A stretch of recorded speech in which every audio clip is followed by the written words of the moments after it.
हम कथा सुनाते राम सकल गुण धाम की। हम कथा सुनाते राम सकल गुण धाम की। ये रामायण है पुण्य कथा श्री राम की। ये रामायण है पुण्य कथा श्री राम की। जम्बूदीपे भरत खंडे आर्यावर्ते भारतवर्षे एक नगरी है विख्यात अयोध्या नाम की। यह जन्म भूमि है परम पूज्य श्री राम की। यह जन्म भूमि है परम पूज्य श्री राम की। यह रामायण है पुण्य कथा श्री राम की। यह रामायण है पुण्य कथा श्री राम की।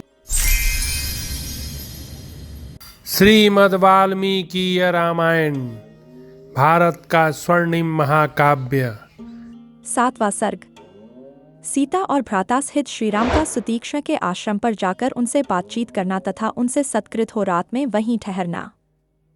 शत्रुओं को संताप देने वाले श्री रामचंद्र जी लक्ष्मण, सीता तथा उन ब्राह्मणों के साथ सुतीक्ष्ण मुनि के आश्रम की ओर चले। वे दूरथ का मार्ग तय करके अगाध जल से भरी हुई बहुत सी नदियों को पार करते हुए जब आगे गए, तब उन्हें महान मेरुगिरी के समान एक अत्यंत ऊंचा पर्वत दिखाई दिया, जो बड़ा ही निर्मल था। वहां से आगे बढ़कर वे दोनों इक्ष्वाकुकुल के श्रेष्ठ वीर रघुवंशी बंधु सीता के साथ नाना प्रकार के वृक्षों से भरे हुए एक वन में पहुंचे। उस घोर वन में प्रविष्ट हो श्री रघुनाथ जी ने एकांत स्थान में एक आश्रम देखा, जहाँ के वृक्ष प्रचुर फल फूलों से लदे हुए थे। इधर उधर टंगे हुए चीर वस्त्रों के समुदाय उस आश्रम की शोभा बढ़ाते थे। यहाँ आंतरिक मल की शुद्धि के लिए पद्मासन धारण किए सुतीक्ष्ण मुनि ध्यानमग्न होकर बैठे थे। श्रीराम ने उन तपोधन मुनि के पास विधिवत जाकर उनसे इस प्रकार कहा। सत्य पराक्रमी धर्मज्ञ महर्षि भगवान, मैं राम हूं और यहां आपका दर्शन करने के लिए आया हूं, अतः आप मुझसे बात कीजिए। धर्मात्माओं में श्रेष्ठ भगवान श्रीराम का दर्शन करके धीर महर्षि सुतीक्ष्ण ने अपनी दोनों भुजाओं से उनका आलिंगन किया और इस प्रकार कहा। सत्यवादियों में श्रेष्ठ रघुकुलभूषण श्रीराम, आपका स्वागत है। इस समय आपके पदार्पण करने से यह आश्रम सनाथ हो गया। महायशस्वी वीर, मैं आपकी ही प्रतीक्षा में था, इसीलिए अब तक इस पृथ्वी पर अपने शरीर को त्याग कर मैं यहाँ से देवलोक ब्रह्मधाम में नहीं गया। मैंने सुना था कि आप राज्य से भ्रष्ट हो चित्रकूट पर्वत पर आकर रहते हैं। काकुत्स्थ, यहाँ 100 यज्ञों का अनुष्ठान करने वाले देवराज इंद्र आए थे। वे महान देवता देवेश्वर इंद्रदेव मेरे पास आकर कह रहे थे कि तुमने अपने पुण्य कर्म के द्वारा समस्त शुभ लोकों पर विजय पाई है। उनके कथनानुसार मैंने तपस्या से जिन देवर्ष सेवित लोकों पर अधिकार प्राप्त किया है, उन लोकों में आप सीता और लक्ष्मण के साथ विहार करें।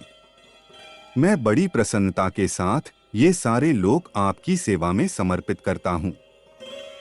जैसे इंद्र ब्रह्मा जी से बात करते हैं, उसी प्रकार मनस्वी श्रीराम ने उन उग्र तपस्या वाले तेजस्वी एवं सत्यवादी महर्षि को इस प्रकार उत्तर दिया। महामुने, वे लोग तो मैं स्वयं ही आपको प्राप्त कराऊंगा। इस समय तो मेरी यह इच्छा है कि आप बताएं कि मैं इस वन में अपने ठहरने के लिए कहाँ कुटिया बनाऊं। आप समस्त प्राणियों के हित में तत्पर तथा इहलोक और परलोक की सभी बातों के ज्ञान में निपुण हैं। यह बात मुझसे गौतम गोत्रीय महात्मा शरभंग ने कही थी। श्री रामचंद्र जी के ऐसा कहने पर उन लोक विख्यात महर्षि ने बड़े हर्ष के साथ मधुर वाणी में कहा। श्री राम, यही आश्रम सब प्रकार से गुणवान सुविधाजनक है, अतः आप यहीं सुखपूर्वक निवास कीजिए। यहाँ ऋषियों का समुदाय सदा आता जाता रहता है और फल मूल भी सर्वदा सुलभ होते हैं। इस आश्रम पर बड़े बड़े मृगों के झुंड आते और अपने रूप, कांति एवं गति से मन को लुभाकर किसी को कष्ट दिए बिना ही यहाँ से लौट जाते हैं। उन्हें यहाँ किसी से कोई भय नहीं प्राप्त होता है।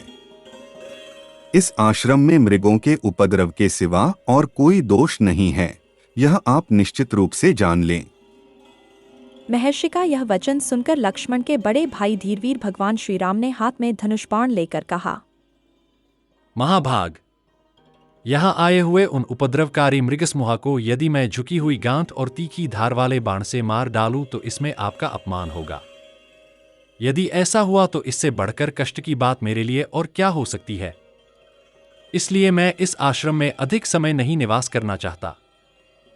मुनि से ऐसा कहकर मौन हो श्री रामचंद्र जी संध्योपासना करने चले गए।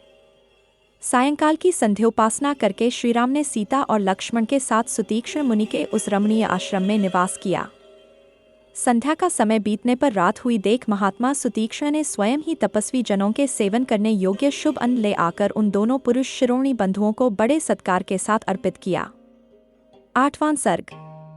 प्रातः काल सुतीक्ष्ण से विदा ले श्रीराम लक्ष्मण सीता का वहां से प्रस्थान। सुतीक्ष्ण के द्वारा भली भांति पूजित हो लक्ष्मण सहित श्रीराम उनके आश्रम में ही रात बिताकर प्रातःकाल जाग उठे। सीता सहित श्रीराम और लक्ष्मण ने ठीक समय से उठकर कमल की सुगंध से सुवासित परम शीतल जल के द्वारा स्नान किया। तदंतर उन तीनों ने ही मिलकर विधिपूर्वक अग्नि और देवताओं की प्रातःकालिक पूजा की।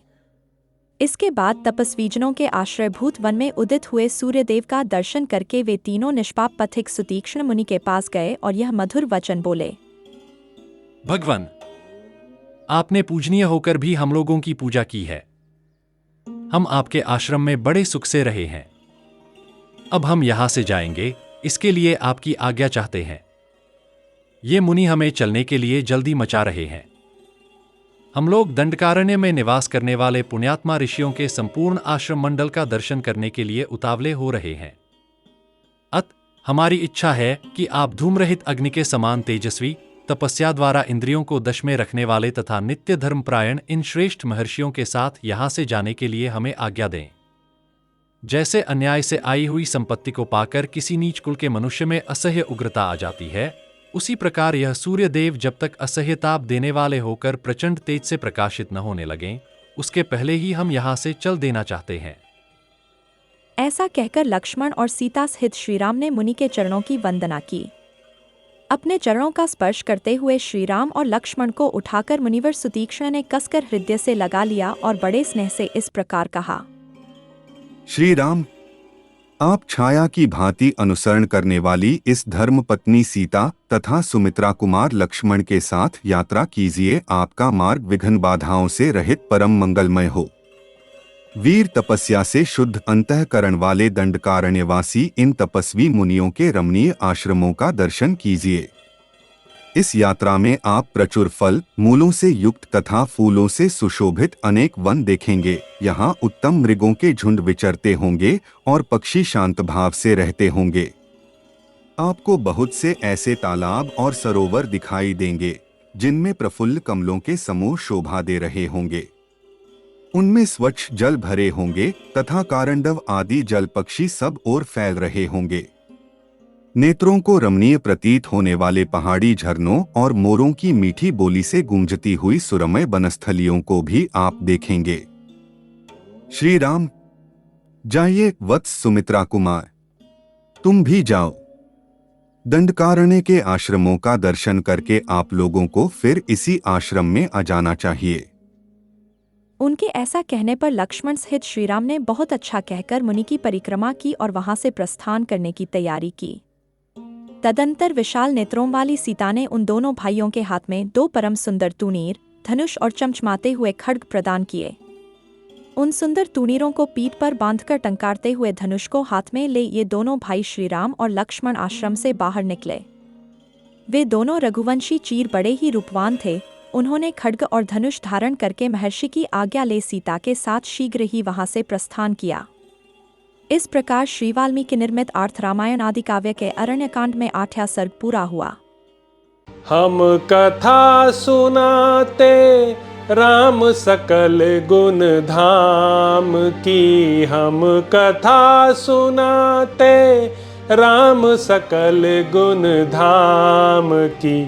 ये रामायण है पुण्य कथा श्री राम की, ये रामायण है पुण्य कथा श्री राम की।